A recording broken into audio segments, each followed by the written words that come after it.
கடல் மார்க்கமாகவும் வான்வெளி மார்க்கமாகவும் ரயில் வண்டிகள் மூலமாகவும் தமிழ்நாட்டை நோக்கி கஞ்சா பொருட்கள் வந்து குமிஞ்சுக்கிட்டே இருக்குது. குஜராத்ல இருந்து தான் இப்ப இங்க வருது. அங்க எல்லாம் குக்கா வெடிக்கிறான், இதுல போட்டு பைப்ல போட்டுக்கிட்டு இழுக்கிறான். இங்க அதெல்லாம் கிடையாது. இங்க வந்து சிகரெட்லயோ பீடியிலயோ போட்டுதான் இங்க இழுக்கிறான்.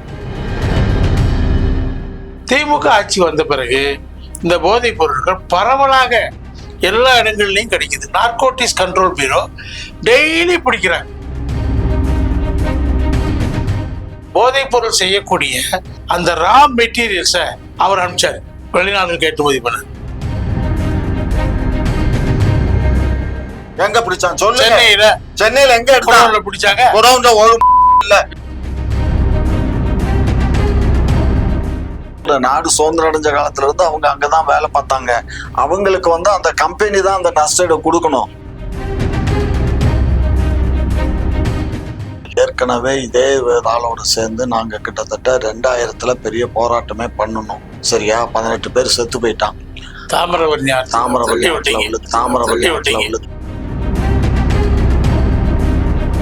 குக்கு செய்திகள் நேயர்களுக்கு வணக்கம். இன்றைய சிறப்பு விவாத நிகழ்ச்சியில் நம்மோடு இணைந்திருக்கும் சிறப்பு விருந்தினர்கள் மூத்த அரசியல் விமர்சகர் திரு கலை அவர்களும், மேலும் டாக்டர் ஜி காமாட்சி நாயுடு ஐயா வந்திருக்காங்க. இருவருக்கும் வணக்கம். திரு கலை சார், இப்போ தொடர்ந்து வந்து நம்ம செய்திகளை பார்த்துட்டு இருக்கோம். ஆங்காங்கே வந்து கஞ்சா பறிமுதல் இது மாதிரியான சம்பவங்கள் வந்து தொடர் செய்திகளாக வந்துட்டு இருக்கு. நேற்றைய தினம் வந்து நாகை வேளாங்கண்ணியில் வந்து கிட்டத்தட்ட 150 கோடி ரூபாய் மதிப்பிலான கஞ்சா வந்து பறிமுதல் செய்யப்பட்டிருக்கு. வெஸ்ட் பெங்கால்ல இருந்து இங்க கடத்தி வரப்பட்டதாக செய்தி தொகுப்புல பார்த்தோம். இந்த சம்பவத்தை நீங்க எப்படி பாக்குறீங்க? அதாவது கடல் மார்க்கமாகவும் வான்வெளி மார்க்கமாகவும் புகை ரயில் வண்டிகள் மூலமாகவும் தமிழ்நாட்டை நோக்கி கஞ்சா பொருட்கள் வந்து குமிஞ்சுக்கிட்டே இருக்குது. அப்ப ஏன் வருது? மற்ற இடங்கள்ல இருந்து இப்ப இங்க நம்ம கஞ்சா செடி பெருசா வளர்க்க அனுமதிக்கிறது இல்லை இல்லையா? இந்த போதைப் பொருட்கள் எல்லாம் வெளியிடங்கள்ல தான் நமக்கு வருது. ஏன் இங்க வருதுன்னா, இங்க பிரமாதமான டிஸ்ட்ரிபியூஷன் நெட்வொர்க் இருக்குது. ஜாஃபர் சாதிக் என்ன பெரிய நெட்வொர்க் இங்க கிரியேட் பண்ணி வச்சிருந்தேன் சார். சும்மா இந்த வேலையெல்லாம் வச்சுக்காதீங்க. அவன் இங்கே அவன் பண்ணா, அவன் வெளிநாட்டுக்கு பண்ணிட்டு சும்மா அவனை எங்களோட சேர்த்து பேச விஷயம் பண்ணாரு. சும்மா 2 விஷயம் வெளிநாட்டுக்கு என்ன ஏற்றுமதி பண்ணாரு, எங்க பண்ணானோ அதை அவனை போய் கேளுங்க. என்ன டெல்லியில தானே எங்க நடந்துச்சு, தமிழ்நாட்டுல நடந்துச்சா? ஐயோ நீங்க தப்பா புரிஞ்சுங்க. பாருங்க, தமிழ்நாட்டுல அவன் எந்த தப்பு பண்ண என்ன புரியுது? தமிழ்நாட்டுலதான் ஃபுல் டிஸ்ட்ரிபியூஷன் நடந்துச்சு. தமிழ்நாட்டுல எங்க பிடிச்சான் தமிழ்நாட்டுல? சும்மா சொல்லுங்க, சும்மா ஓபனா பேசுங்க. தமிழ்நாட்டுல எங்க பிடிச்சான் ஜாபர் சாதிக்? எங்க பிடிக்கல, எங்க பிடிச்சான் சொல்லு. சென்னையில எங்க எடுத்தாங்க? பிடிச்சாங்க. குடவுன்ல ஒரு இல்ல, குடவுன்ல போய் என்ன எடுத்தான்? ஒண்ணு எடுக்கலங்க. நீங்க இங்க பாருங்க, குடவுன்ல எதுவும் எடுக்கல.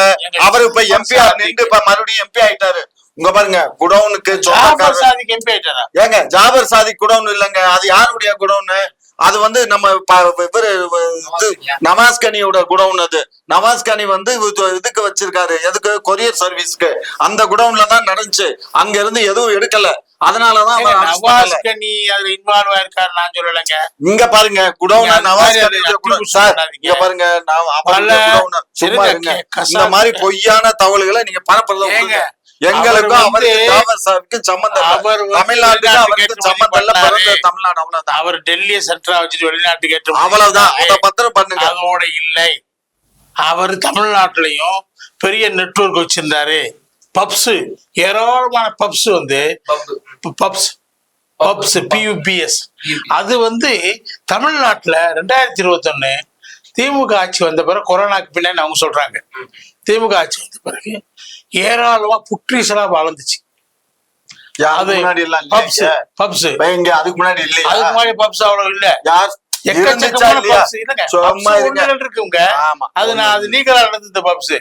இல்லீகல் பப்ஸ் ஏகப்பட்டது தமிழ்நாட்டுல உருவாச்சு. அதுலாம் டிஸ்ட்ரிபியூஷன். அதே மாதிரி இந்த இது இவங்க இருக்காங்க, எல்லாரும் செய்யறாங்க நான் சொல்லல. சில நிறுவனங்கள் அந்த வெளிநாட்டுக்கு அந்த பார்சல்ஸ் அனுப்பக்கூடிய கொரியர் சர்வீசஸ்ல அதுவும் பயன்படுத்தப்பட்டிருக்குன்னு ரிப்போர்ட்டு, இது நார்கோட்டிக்ஸ் கண்ட்ரோல் பியூரோனுடைய ரிப்போர்ட்ல இருக்குது. அதையெல்லாம் இன்னும் கூட ஆய்வு நடந்துட்டு இருக்குது. அதுல ஜாஃபர் சாதிக் என்னென்ன வகைகளை பயன்படுத்தியிருக்காரு. ஆக்சுவலா அவர் வந்து நான் அந்த போதைப் பொருள் செய்யக்கூடிய அந்த ரா மெட்டீரியல்ஸை அவர் அனுப்பிச்சாரு, வெளிநாடுகளுக்கு ஏற்றுமதி பண்ணார் ரா மெட்டீரியல்ஸ். அதான் மெயின். வெளிநாடுகளில் போய் அந்த பொருளா போதைப் பொருளா மாற்றப்பட்டது, மாற்றி எல்லா நாடுகளுக்கும் வந்துச்சு. அப்ப இந்தியாவுக்கும் வந்துச்சு. தமிழ்நாட்டுல இப்ப என்ன பிரச்சனைனா, திமுக ஆட்சி வந்த பிறகு இந்த போதைப் பொருட்கள் பரவலாக எல்லா இடங்கள்லையும் கிடைக்குது. நார்கோட்டிக்ஸ் கண்ட்ரோல் பியூரோ டெய்லி பிடிக்கிறாங்க.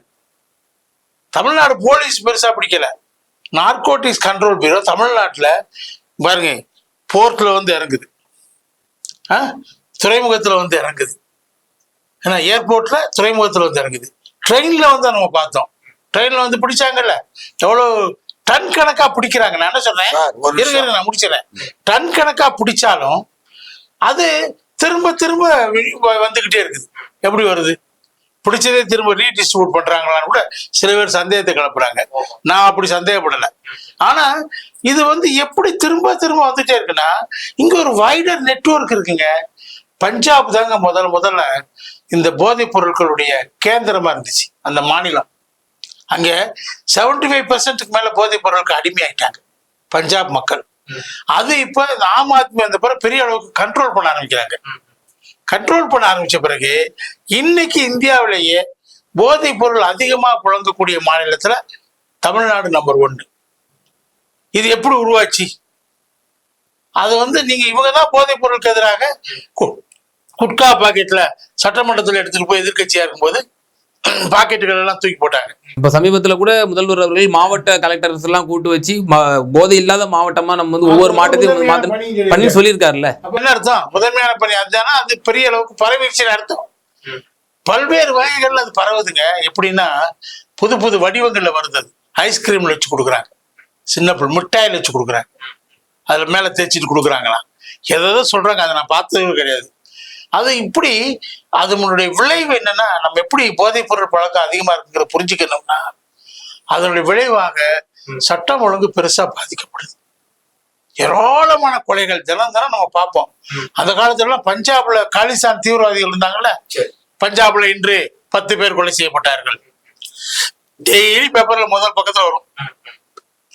காஷ்மீர்ல வரும், தீவிரவாதிகள் கொன்றாங்க மக்களை அப்படின்னு சொல்லி வரும். அது வந்துட்டு டெய்லி 10 பேர் செத்தாங்க. அதை பார்த்துட்டு நம்ம அந்த பக்கத்தை பரட்டிடுவோம் டக்குன்னு. டெய்லி வருது. இப்ப தமிழ்நாட்டுல டெய்லி வருது. என்ன, இந்த போதைப் பொருட்கள் பிடிபடுறதும் டன் கணக்கா பிடிபடுறதும், போதைப் பொருள் கலாச்சாரம் பெருகி அதனால வன்முறை தலைவிரித்து ஆடுவதும் வந்துகிட்டே இருக்குது. தினம் தினம் வந்துட்டு இருக்குது.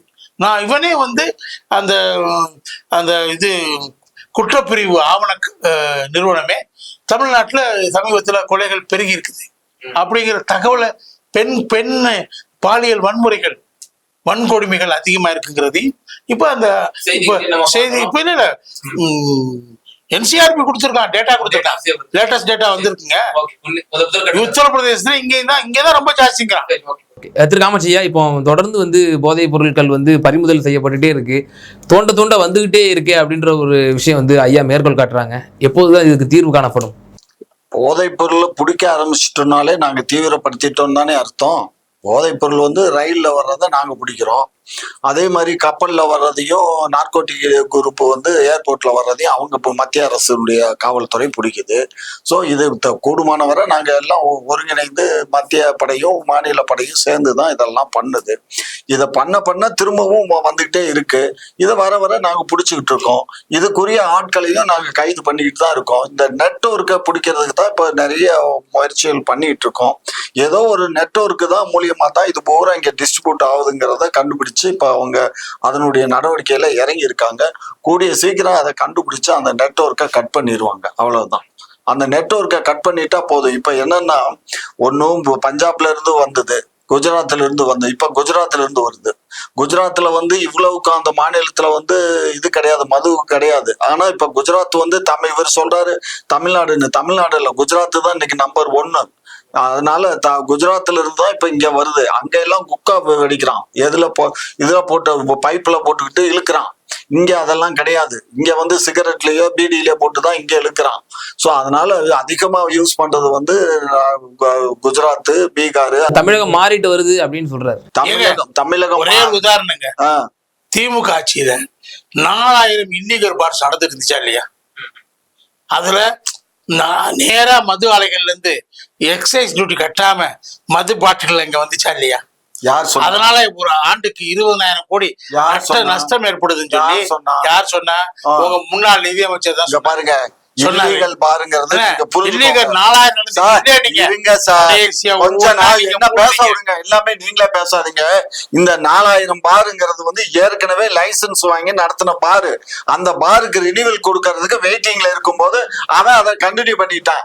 அதை கண்டுபிடிச்சு பூராத்தையும் மூடியாச்சு. அது தெரியாம சும்மா 4000 பார் இல்லீகலா நடந்துச்சு. கவர்மெண்ட் சார், கவர்மெண்ட்ல பெர்மிஷன் வாங்கி பண்ணிட்டு இருந்தான். டேட் முடிஞ்சு போச்சு. டேட் முடிஞ்சதுக்கு அப்புறம் அவன் எக்ஸ்ட்ரா ஒரு அவன் மூடணும், அதை நடத்தினா. அதனால எப்படி அனுமதிச்சீங்க? 1 வருஷம் இல்லைங்க, 2 வருஷமா நீங்க அனுமதிச்சு அதெல்லாம் கண்டுபிடிச்சு ஒரு நாள் நீங்க பண்ணல. அப்புறம் எதிர்த்தரப்புல இருந்து பல்வேறு விஷயங்கள் கம்ப்ளைண்ட்ஸ் வந்த பிறகு அதுல பல சாவுகள் நடந்துச்சு. புரியுதா உங்களுக்கு? இந்த இல்லீகல் பார்ஸ்ல போலி மதுபானம் வந்து பல சாவுகள் நடந்த பிறகு நீங்க அதுல தலையிட்டீங்க. அப்பதான் அது வரைக்கும் அதை அனுமதிச்சுதான் இருந்தீங்க. எப்படி ஒரு நம்பர் லாட்டரி தடை இருந்தப்ப தமிழ்நாட்டுல கருணாநிதி அவர்களுடைய காலத்துல மார்ட்டின் நடத்துறதுக்கு அனுமதிச்சீங்களோ, நடத்திட்டு இருந்தாருல. கண் கூட நான் எல்லா இடத்துலயும் பாத்திருக்கேன். மதுரையில எல்லா தெருக்களையும் நடந்துச்சு. யார் சொன்னா? நான் கண் கூட பார்த்தேன். ஒரு நம்பர் லாட்டரி. இப்ப லாட்டரி சீட்டு விஷயம் வேறங்க. ஒரு நம்பர் லாட்டரிங்கிறது ரொம்ப பயங்கரமான சூதாட்டங்க. அது அன்னைக்கு அனுமதிச்சாரு. அதான் நீங்க அதனாலதான் இன்னைக்கு 509 கோடி உங்களுக்கு தர்றாரு அவரு. அதெல்லாம் கிடையாது, டொனேஷன் தர்றாரு. அதே போல சார், இப்போ இன்னொரு விவகாரம் வந்து இந்த மாஞ்சோலையில உள்ள இந்த தேயிலை தொழிலாளர்கள் அவர்களுக்கு வந்து இப்போ உடனடியா வந்து இப்போ லே ஆஃப் பண்ணியிருக்காங்க. 600 தொழிலாளர்கள் வந்து நிர்கதியற்று போய் இப்போ வீதியில் இருக்கிறத பார்க்குறோம். இதுல கிருஷ்ணசாமி போன்ற அரசியல் கட்சி தலைவர்கள்லாம் என்ன வலியுறுத்துறாங்க அப்படின்னா, அந்த மாஞ்சோலி அந்த டீ எஸ்டேட்டை வந்து தமிழக அரசே எடுத்து நடத்தணும் அப்படின்ற ஒரு கோரிக்கையை வச்சிருக்காங்க. இந்த தொழிலாளர்களுடைய வாழ்வாதாரத்துக்காக தமிழக அரசு என்ன நடவடிக்கை எடுக்க போறதுங்கிற ஒரு கேள்வி முன்வைக்க. இல்ல, மாஞ்சோலை சமாச்சாரத்துக்கு வந்து நான் ஏற்கனவே இதே ஆளோட சேர்ந்து நாங்க கிட்டத்தட்ட 2000 பெரிய போராட்டமே பண்ணணும். சரியா? 18 பேர் செத்து போயிட்டான். தாமிரபரணி விழுந்தது. அதுக்கப்புறம் அது அரசு பயங்கரவாதம் சொல்லி நான் சொல்லல. ரொம்ப ஓவரா பண்றீங்க, ரொம்ப ஓவர். நீங்க சும்மா என்ன அரசு பயங்கரவாதம் நான் சொல்லல. யார் சொன்னாரு சொல்லுங்க? திருமாவளவன் அவர் சொன்னார்னா அரசு பயங்கரவாதம் சொன்னார்னா போன வருஷம் கூட இருங்க. இப்ப இது வந்து இது வந்து நீதிமன்றம் உத்தரவு போட்டிருக்கு. காப்பு காடா அறிவிக்கணும்னு சொல்லியாச்சு. காப்பு காடா அறிவிச்சுட்டாங்க. அங்க இருக்கக்கூடிய மக்கள் அதுல இருந்து வெளியேற்றப்படுறாங்க. வெளியேற்றப்பட்டா அந்த 600 பேர் நீண்ட காலம் வேலை பார்த்திருக்காங்கன்னா யாருக்கு வேலை பார்த்தாங்க? டாடா தேயிலை தொழிலாளர் அங்க பூரா டாடா கம்பெனி தான் வேலை பார்த்தாங்க. அவன் தான் நஷ்டேடு கொடுத்து அவங்களாம் வெளியில அனுப்பணும். அவன் நஷ்டேடு கொடுக்கணும். கவர்மெண்ட் எடுத்து நடத்துறது ஏற்கனவே இங்க ஊட்டியில ஒரு கம்பெனி எடுத்து நடத்துறாங்க. அதுவே வந்து சக்சஸ்ஃபுல்லா நடத்த முடியல. அதுவே லாஸ்ல தான் போயிட்டு இருக்கு. சோ அப்படி இருக்க சூழ்நிலையில இப்ப அதை எடுத்து நடத்தணுங்கிறது கவர்மெண்டால. இப்ப இவரோட அடுத்த கட்ட வாழ்வாதாரம் என்பது ஊர்ஜிதப்படுத்தப்படுமா? அரசு ஊர்ஜிதப்படுத்தப்படும்னா அந்த கம்பெனில அவங்க கிட்டத்தட்ட 40 வருஷமா அங்க வேலை பார்த்திருக்காங்கல்ல. நாடு சுதந்திரம் அடைஞ்ச காலத்துல இருந்து அங்க இருந்தாங்க. அதான் சொல்றேன், நாடு சுதந்திரம் அடைஞ்ச காலத்துல இருந்து அவங்க அங்கதான் வேலை பார்த்தாங்க. அவங்களுக்கு வந்து அந்த கம்பெனி தான் அந்த நஷ்டஈடு கொடுக்கணும்.